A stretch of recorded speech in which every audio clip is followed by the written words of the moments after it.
ಕುಟುಂಬ ಶಿಕ್ಷಣ ಅಂದರೆ ಯಾವುದು? ಬೇಕಾ ಬೇಡವಾ ಕುಟುಂಬ ಶಿಕ್ಷಣ? ಬೇಕು ಗುರುಗಳೇ. ಯಾವುದದು? ಅಂದರೆ ಈಗ ಸಾಮಾನ್ಯ ಜನರ ಪ್ರಕಾರ ನೋಡೋದಾದರೆ ಈ ಮಕ್ಕಳಿಗೆ ಯಾವ ರೀತಿಯಾಗಿ ಶಿಸ್ತು ಹೇಳ್ಕೊಡ್ತಾರೆ, ಹಾಗೆ ಮನೆಯಲ್ಲಿ ಎಲ್ಲರೂ ಅನ್ಯೋನ್ಯವಾಗಿ ಹೇಗಿರ್ತಾರೆ, ಎಲ್ಲವನ್ನ ಸರಿಯಾದ ರೀತಿಯಲ್ಲಿ ನಡ್ಸ್ಕೊಂಡು ಹೋಗ್ತಿದ್ದಾರಾ ಅನ್ನುವಂಥದ್ದು ಈಗ ಬರುವಂಥದ್ದು ಮೂಲ ಶಿಕ್ಷಣ. ಅದಿದೆಯಾ?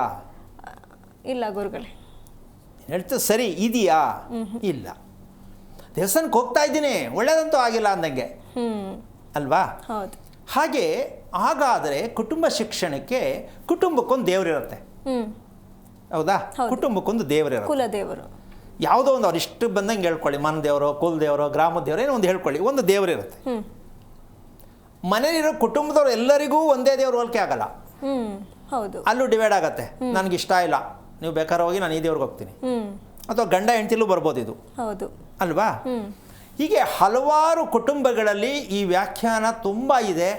ಆಮೇಲೆ ಆ ದೇವ್ರು ಸರಿನಾ ನಂಬಿರೋದು ಅಥವಾ ಇನ್ನೊಂದು ದೇವ್ರು ಮಾಡೋದಾ, ಈ ಥರ ಹಲವಾರು ರೀತಿ ದ್ವಂದ್ವದಲ್ಲಿದ್ದೀವಿ ನಾವು. ಹೌದು. ಹಾಗಾದರೆ ನಾವು ಅಂದ್ಕೊಂಡದ್ದು ತಿಳ್ಕೊಂಡ್ರದ್ದು ತಪ್ಪ ಅಂತಕ್ಕಂಥ ಪ್ರಶ್ನೆ ನಾವು ಹಾಕ್ಕೋಬೇಕಾಗತ್ತೆ. ಯಾಕೆ ಅಂದರೆ ಕುಟುಂಬ ಶಿಕ್ಷಣದ ಸತ್ಯವನ್ನು ತಿಳ್ಕೊಂಡಾಗ, ದೇವಸ್ಥಾನ ನೋಡಿದ್ಯಲ್ಲಮ್ಮ? ಹಾಂ ಗುರುಗಳೇ, ನೋಡಿದ್ದೀನಿ. ಈ ದೇವಸ್ಥಾನಕ್ಕೂ ನಮ್ಮ ಮನೆಗೂ ನಿಕಟವಾದ ಸಂಬಂಧವನ್ನು ಫಸ್ಟ್ ಕಲಿಸ್ಕೋಬೇಕು. ದೇವಸ್ಥಾನದಲ್ಲಿ ದೇವರಿದ್ದಾನೆ, ನಮ್ಮ ಮನೆಯಲ್ಲೂ ದೇವರು ಇರ್ತಾನೆ ಅಂದರೆ ನಾವು ಮಾಡ್ಕೊಂಡಿಲ್ಲ, ಇರ್ತಾನೋ ಬಿಡ್ತಾನೋ ಅವ್ರ ವೈಯಕ್ತಿಕ. ದೇವ್ರ ಮನೇಲಿ ಇರೋದೇ ಆದರೆ ತೊಂದರೆ ಕಷ್ಟ ಬರೋಂಗಿಲ್ಲ. ಹೌದು. ಬಟ್ ಮನೆಯಲ್ಲಿ ದೇವ್ರು ಇರಬೇಕು, ಇರಲೇಬೇಕು. ಇದು ಮನೆ. ದೇವಸ್ಥಾನದಲ್ಲಿ ದೇವರಿದ್ದಾನೆ, ಹೌದು. ಅಲ್ಲೂ ಕೋರ್ಟು ಸ್ಟೇಷನ್ಗೆ ಹೋಗುತ್ತೆ, ಯಾವುದು ದೇವಸ್ಥಾನ ಕೇಸು ಹೋಗುತ್ತೆ. ಸೊ ಮತ್ತೆ ಎಲ್ಲಿ ಕಳಿಸ್ತಾ ಇವಾಗ ದೇವರಾಗಾದ್ರೆ? ಇಲ್ಲೂ ಫೇಲು, ದೇವಸ್ಥಾನದಲ್ಲೂ ಫೇಲು. ಮತ್ತು ನಮ್ಮ ಕೆಲಸ ಏನಾಗಾದ್ರೆ ಎಲ್ಲಿ ಯಾರು ಹುಡ್ಕೋದು? ಇದು ಪ್ರಶ್ನೆ ಬರಬೇಕಲ್ವಾ? ದೇವಾಲಯದಲ್ಲೂ ಕೂಡ ಪೊಲೀಸು ಕೇಸು ಅಂತ ಆದ ಮೇಲೆ ಅದಲ್ಲಿ ಬ್ರೇಕ್ ಮಾಡೋಣ. ವಾಸದ ಮನೆಯಲ್ಲೂ ಪೊಲೀಸ್ ಸ್ಟೇಷನ್ನು ಕೇಸು ಅಂತಕ್ಕಂಥದ್ದು, ನರ್ಸಿಂಗ್ ಹೋಮು ಅಂತಕ್ಕಂಥದ್ದಾದರೆ ಇಲ್ಲೂ ಇಲ್ಲ ಅಲ್ಲೂ ಇಲ್ಲ ಅಂದರೆ ದೇವರೆಲ್ಲಿ? ಹಾಗಾದರೆ ದೇವರಿಲ್ವಾ? ಅಕ್ಷರಶಃ ಸತ್ಯ. ನಾವು ಒಂದು ಕೈ ಬೆರಳು ಅಲ್ಲಾಡಿಸ್ಬೇಕಾದ್ರೂ ಅವನ ಒಂದು ಶಕ್ತಿ ಇಲ್ಲದೆ ನಾವು ಏನು ಮಾಡಲಿಕ್ಕಾಗಲ್ಲ. ಇದು ಸತ್ಯ, ಅಕ್ಷರಶಃ. ಓಕೆ.